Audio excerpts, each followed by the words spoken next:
Welcome to the Wine Animal YouTube channel. I'm here with Doug Neal, winemaker, barrel maker, mentor, reviewer. I don't even know what else he does, but I'm sure I could fill up every single finger on my hands here. But we're here now to talk about his range of wines and his journey in winemaking, which began a very long time ago when I was just a wee little tacker. And Doug, thank you again for joining me, but please tell us just a little bit about the history of how you got into wine, because you're a teacher, right? Yeah, I got into wine while I was at university at Melbourne. Went to Jimmy Watson's instead of the pub. Discovered that I wasn't much of a beer drinker at those days. I like it now. And so it started there. Then I got a job part-time while I was teaching at Armadale Cellars, and that's where I met Rick for the first time with his first release, his 85 Cabernet and then the 86 Chardonnay and Pinot that came. And we loved them so much that we sold as much as we could buy from him, and then we would often go and I'd go around the shops in Melbourne buying them out of second spins because it was an unknown nut brand back then. And we'd sell back vintages of Giaconda that I'd buy out of, old Other people's bins. Yeah, Crazy. So that's where it started, and then Rick invited me up, and I've never left. Literally never left. I felt like when I was up there, you were not part of the furniture. That's not the right word, but you were so integrated into his home life and into his life that it just you're part of the family, and that's the real feeling that I got when I was there. Yeah, well, Rick is my really closest friend. He's not just someone who taught me to make wine. He's a business partner.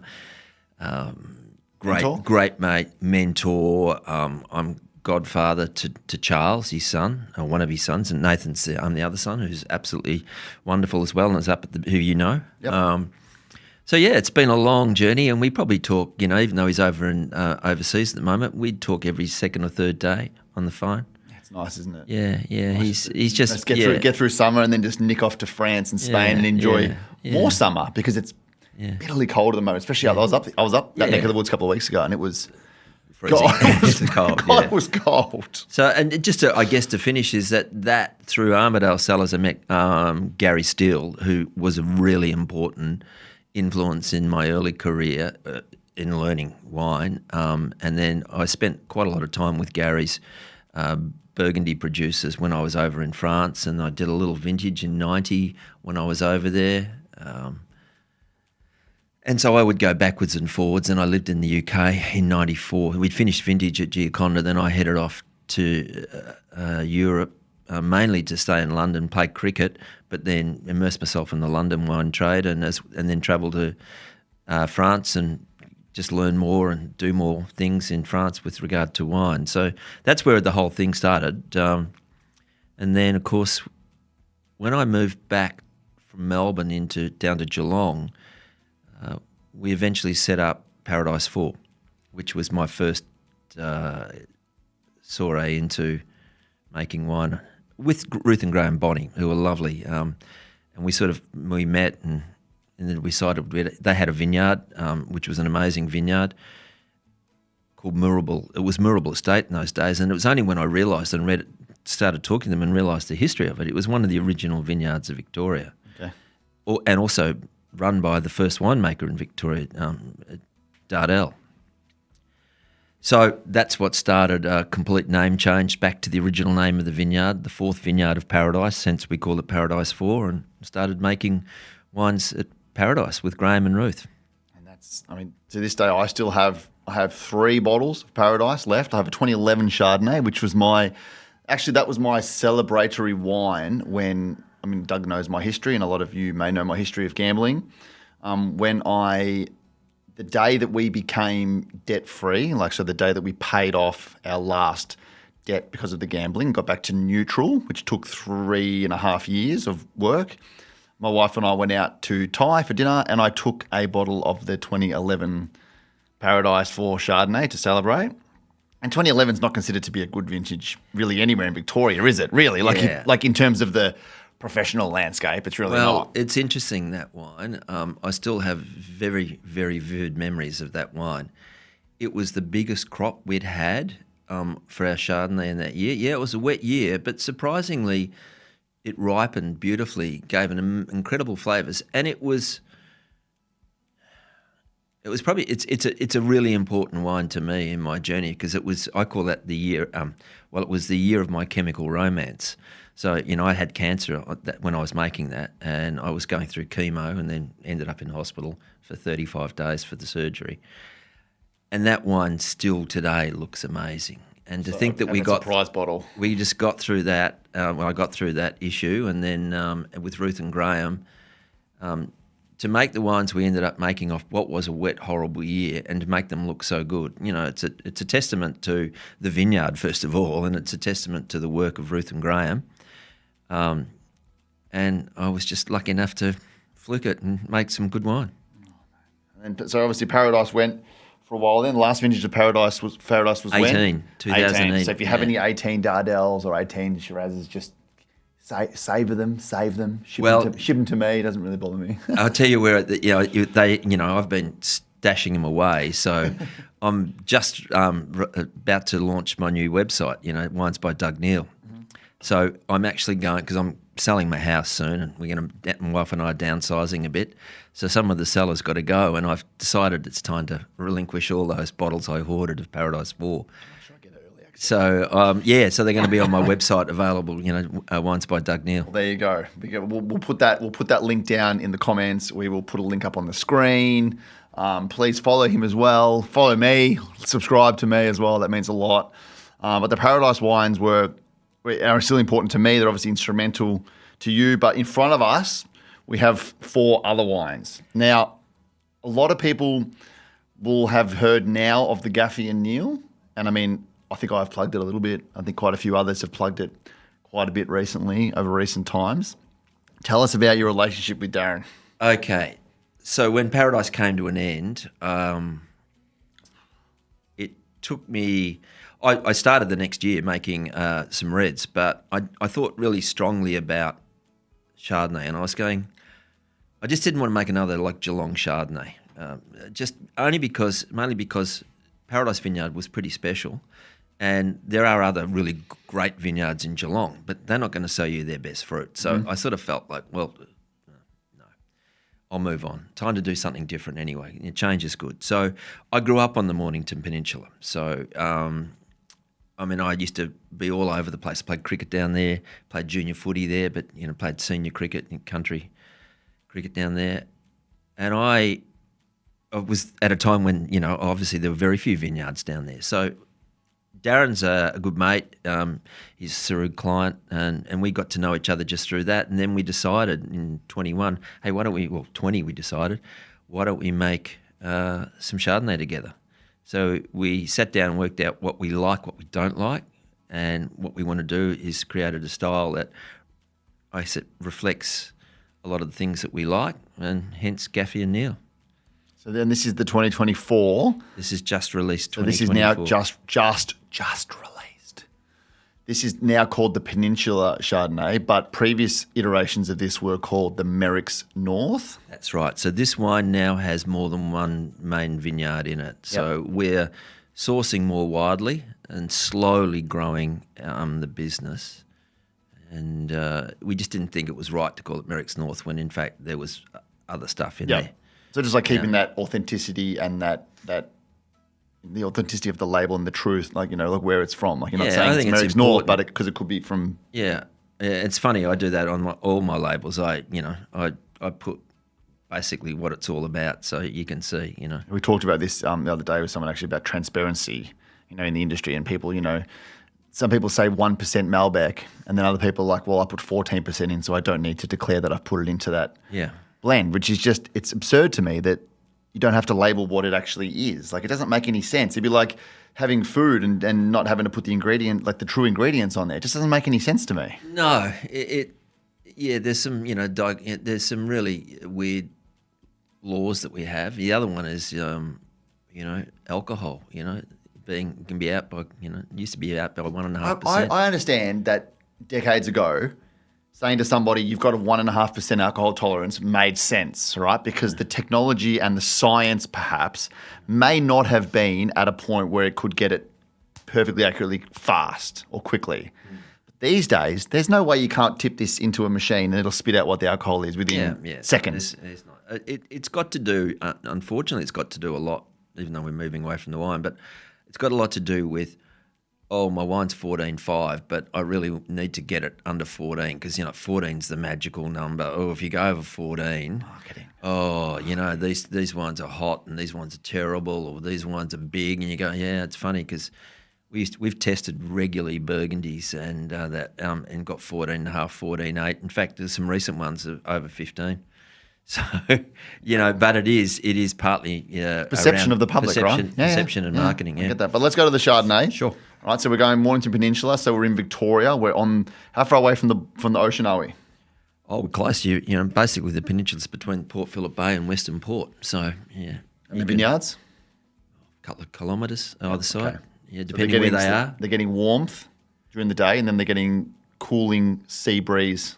Yeah, to a degree. It's a maritime climate. It's not continental, so you don't get the massive diurnal shifts normally that you would get in a continental climate compared to a maritime climate. But having said that, we've had that many cool vintages. 21, 22, 23 and 24 were not cool vintages. Were not hot vintages. They were cooler. And these ones ripened a bit long, took longer to ripen and higher levels of acid retention. Beautiful so fruit weight, it's been a really interesting journey. I mean, this year was the first year I think we've had a proper summer. So feels like forever since we've had a real summer. Basically 20, and even 20 wasn't hot. Yeah. So it was 19. I mean, we had fires in 20, but it wasn't a hot year. No. 19 was, you have to go back to 18, 19, and then we've had this string of much cooler vintages, and cooler summers. When you get that cool, you can get the coolness in the glass on the nose, right? Like that sea spray, it's a very inviting and intoxicating nose. I mean, everybody knows my love of this wine, and for the value, it is wide. It's got beautiful fruit weight, a little bit leaning to that stone fruity, citrusy nectarines. I mean, I'm probably all wrong here, but it's only my taste, so it's fine. No, it's pretty much accurate description. We're not looking for matchstick. You don't get that in these wines. Probably over the last few years, although I've gone off it a little bit because I don't like the more modern examples of Chablis, but I used to drink a lot of Chablis. When it used to have that lovely sea spray oyster shell character. Yeah. And even though we're using, new oak, we're not using a lot of new oak in these wines, and we're using barrels that I've designed. And aggressive toast.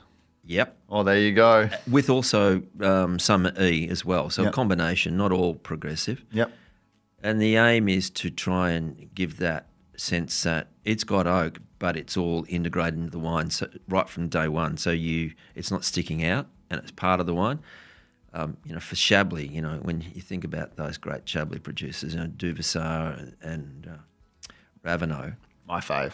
Yeah, this is not a Chablis at all. This is a Mornington Peninsula Chardonnay. Yep. But inspired by those two producers in particular. It's like the oak is there, but it's not like smashing your nose or smashing your palate. It's like it's very integrated. It's very a part of the wine. It's not the leading character. It's just part of the wine. Well, that's the really important aspect about, and this is what I learnt with Rick, is that Chardonnay, to make really good Chardonnay, it's actually about layers. And the more layers that you can build, the greater complexity. And it's not about having one thing dominant and becoming obvious. It's all about the subtleties. So we're not trying to make a wine of the weight and power like Giaconda, because that's not our fruit source. But it's understanding, and Darren and I and Ryan, who works with us too, he's an up and coming winemaker. The three of us, spend a lot of time tasting, thinking about, and then working out and what will be the final wines. So, and it's about variations, clonal variations, as much as it is solids variation, new oak, old oak. It's that same what principle, goes through right? Malo, what doesn't, which barrels do we put through, why do we put those through Malo? So all those things, part and parcel. And I'm a bit of a hoot working with Darren and Ryan. So, Well, I mean, I think it's just like the same conversation we had earlier. It's just experience, knowledge, working with the fruit that you've got, understanding the land, the soil, the climate, like everything it's people think, and you do, and I took it for granted. I still do sometimes. It's just fermented grape juice, right, like in the bottle. But what goes into each bottle is just so technical, and there's so much knowledge and science behind it that, it's hard to understand for a lot of people. And I think that's a big issue. and it's really interesting when you come to do your final blend. You can just put all your barrels together. That's our best barrels, and that's it. And you go, but that doesn't work often. Often you've got to actually understand what each barrel brings. And then if you because we make 2 Chardonnays, we make the Mornington Peninsula Chardonnay, and then we make this. And the differences are already separated because this wine, the Peninsula, or previously Merrick's North, was based around P58 clone. Not entirely P58 because we didn't have enough, but the majority is P58. And then it's about working out the nuances, what go with what barrels work in the final blend of the 2 wines. So and that changes over time too. So what you might think is like in the middle of the year will be very different to what you come up with by the end of the year. It was the same as when we were up with Rick. We were in the barrels, and it's like, I haven't tasted these for a couple of days, and then proceeds to taste through 40 barrels. And it's like, they've changed in those last couple of days. Like, and winemakers are tasting barrels left, right, and centre. But I think we probably need to move away from Chardonnay, even though I could talk about Chardonnay all And I day. just wanted to say, no, I do actually think Chardonnay. Probably get myself in trouble for saying this, but I think Chardonnay is the queen of wine, and because I don't know, I love Chardonnay and Riesling, and then Gewürztraminer would be my 3rd favourite. There you go. So I would be like Chardonnay, and a little bit more Chardonnay. I know Doug and Doug's love for, I'm going to say Shiraz. Some people say Shiraz. I don't really mind which way anyone says it, right? It's the same word, right? And Syrah as well. Now, if you don't know, Shiraz and Syrah, in essence, they are the same thing, right? We just somehow call it Shiraz over here. Syrah is the French term for the grape. Yep. And in Australia, we called it Shiraz initially. In fact, many years ago, many people would label their wines Hermitage. Yep. Until the French said that we weren't allowed to do that anymore. No. And Syrah becomes more a term that we use now to express something. It's probably closer to more Northern Rhone style. Yeah, so we're looking at in Australia, we're looking at Shiraz and Syrah from a stylistic point of view from the same grape. That's sort of the difference that we're doing. That's probably the easiest way to describe it. It's not that they're different, it's just a stylistic, but there seems to be a little bit more of a shift, and I follow the retail market and the consumer market a lot, to calling their wine Syrah now rather than Shiraz. I think it's a bit more. It's happening it is. more. Well, I'm guilty of this as well because we got one in front of us. We've got a Syrah in front of us. Which one is the Syrah? The red cap. There you go. So we've got the first glass we have though. No, that's not the last glass. No, that's the last glass. We're starting with the Syrah. That's why I got that game meaty thing. So here we have the Altera Terra Syrah 23 from Murrin Bateman in New South Wales. So mature Syrah grown in granitic soils in New South Wales. So where is Murrin Bateman in New South Wales?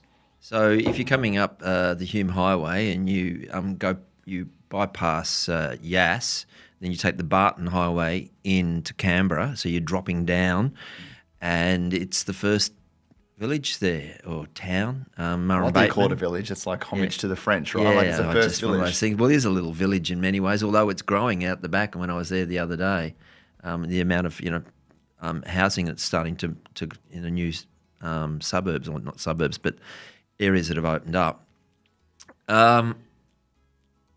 Made famous, of course, by Clonakilla and Tim Kirk, who I've known for a long time. Yep. And to me, it's granite. It's Shiraz grown on granite, and that's what I do with Shiraz. I like to make wines off really rocky soils or heavily rock influenced soils, rather than soils that are deep, rich soil. So for me, I think Shiraz, the style of Shiraz I like, and the perfume that you get seems to come from more rocky types of Which this soil. has. It's like you pick up the wet rock out of a river, and you hit them together, or you're throwing them, and you get that smell that comes up, like river rock, river pebble. Granted, like I get that. I get like florals. We get like sort of like a gay meaty, like a meaty sort of back, but it's very. And on the palate, very lifted. On the palate, you tend to pick up things. Well, I pick up on these things like Chinese 5-spice, sandalwood, clove, cinnamon, a bit of Szechuan pepper, a little bit of white pepper too, character coming through. So, white pepper, black pepper. If you don't, just go out, grab yourself some white pepper and black pepper, and put them side by side. Taste them, sniff them. Like, it seems really odd. But you hear all the great tasters and all the great people around the world, they say they go to the markets all the time, smell the herbs, smell fresh herbs, smell dried herbs, smell cut herbs, smell a rose petal, they can smell it pre-bloom, bloom, after it's wilted off, and then when it's dried. And it's the same flower with 4 different smells. And I think it's really hard to comprehend how different that really can be. This is like... I mean, for me, this also crosses into that area that I've always talked about. People look at me as like I'm weird, but I go, this is where Shiraz meets Pinot. And it's many a time that we've sat there and tasted wines blind, old Rhones or old Burgundies, and is it a Burgundy or is it a Rhone? There's a lot of crossover, and I like this style of wine, this more savoury, medium-bodied, perfumed, aromatic. Definitely savoury. So for me, this is, and to me, I've said it many times, I think Shiraz is still our number one variety.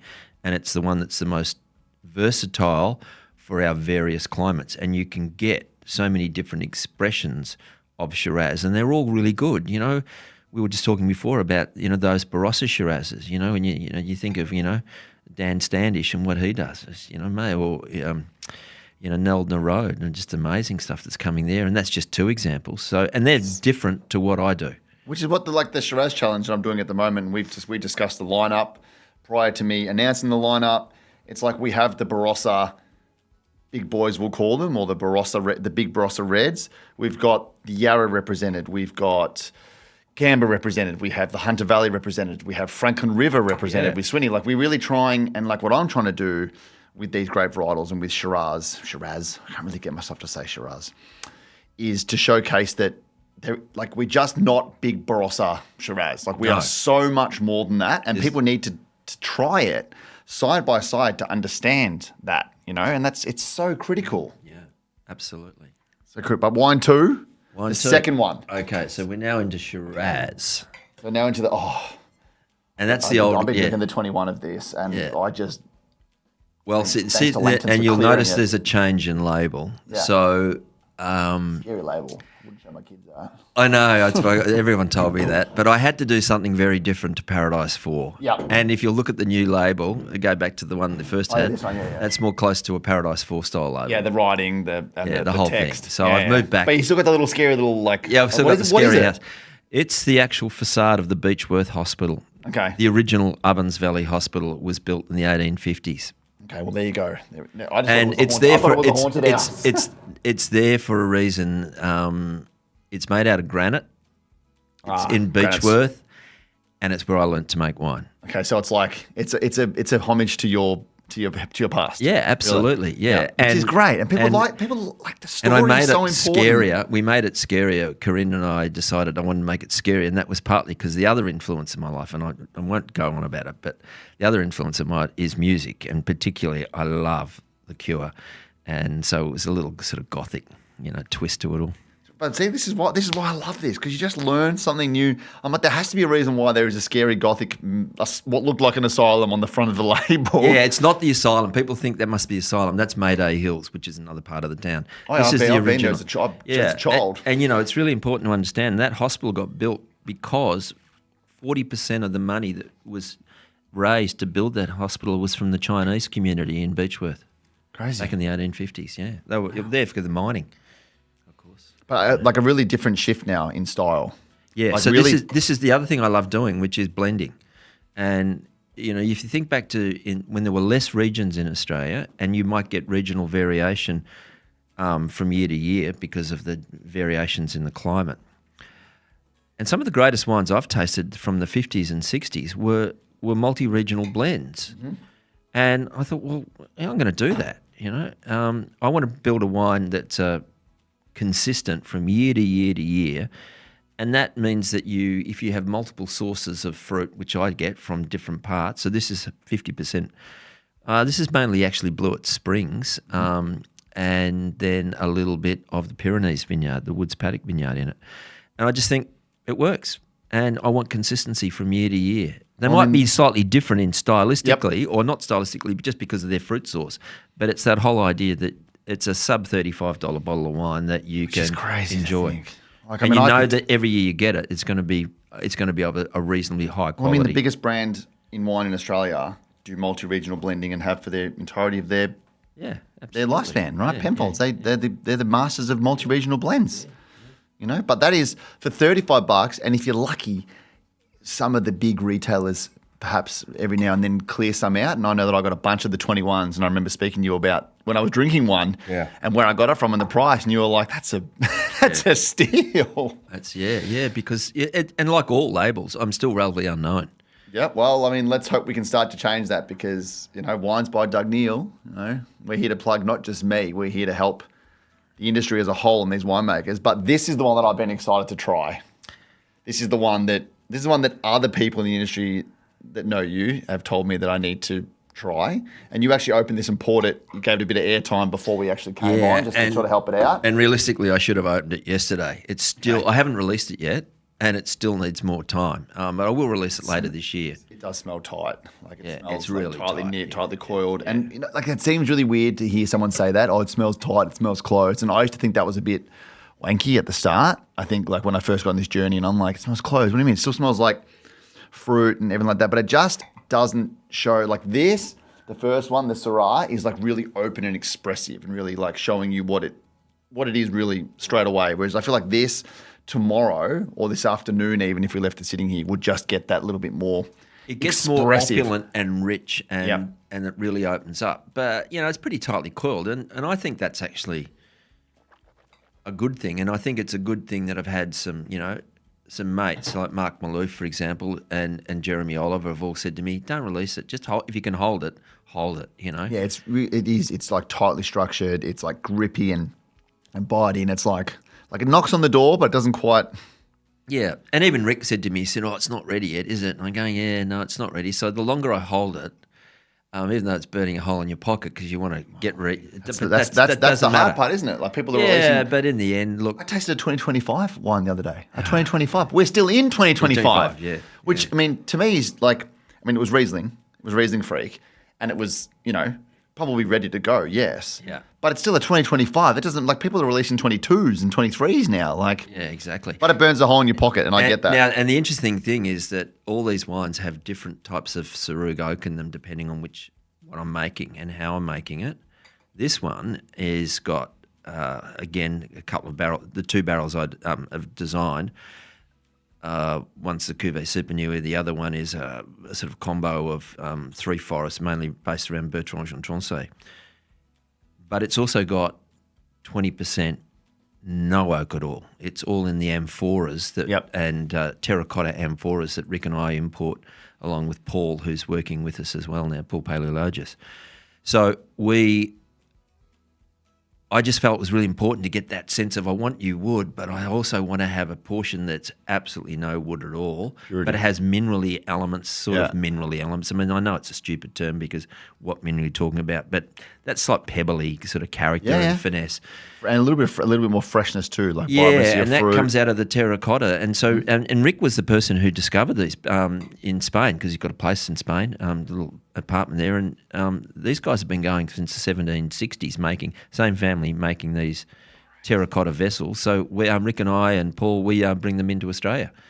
So I used a portion tasted of them this. with Rick now. He's done that Yeah, you've done his machine plunger thing that he built, to plunge them all to make it easier for himself. But it is, again, about different vessels. It's about different styles. It's about, knowing your fruit, knowing what you want to make and staying true to that. And I think Doug is a real testament to staying true to his style and his want. Obviously learning from one of, if not Australia's best. In my opinion, it's the best, Giaconda. So, but that's just my opinion. But these wines are all incredible. If you haven't tasted the Altera Terra range, please do buy them from Doug direct. I don't have them on my website, but there's no reason why. It's just because I'm not here to try and profiteer off all these guys. I'm trying to help them expand their reach and their growth and their business. So please support them direct. The Gaffy Neal is probably getting close to sold out, is it? Like, 'cause I mean, that goes pretty quick. No, we've just released it. You just released it. Plenty of last video sold out really, really fast. Yeah, and I think so I think get your hands on it. You got when's the website coming up? Oh, it's in the next few days. It's going to be ready to go. Oh, I'm gonna plug that. I'm gonna put a link down below. Please comment, like, subscribe. Somebody from this episode is going to win themselves a 3-pack of Doug's wine. Doug doesn't know it yet, but he's giving me 3 bottles of wine to give away to somebody on here. I sort of just throw them under the bus with that. But again, it's a huge thanks to Doug for his insights. It's really important to me to learn as well as to help everybody else learn. So, Doug, thank you. Truly thank you. Thanks, Brendan. Thank you for these wines. They are absolutely, if that's going to be a serious wine in tomorrow, I might even just take the rest of that bottle. But thank you for joining me. Pleasure. And I look forward to... Thanks for the opportunity. Anytime, mate. We can talk anytime. And I look forward to it. So cheers. And the wine animal is out.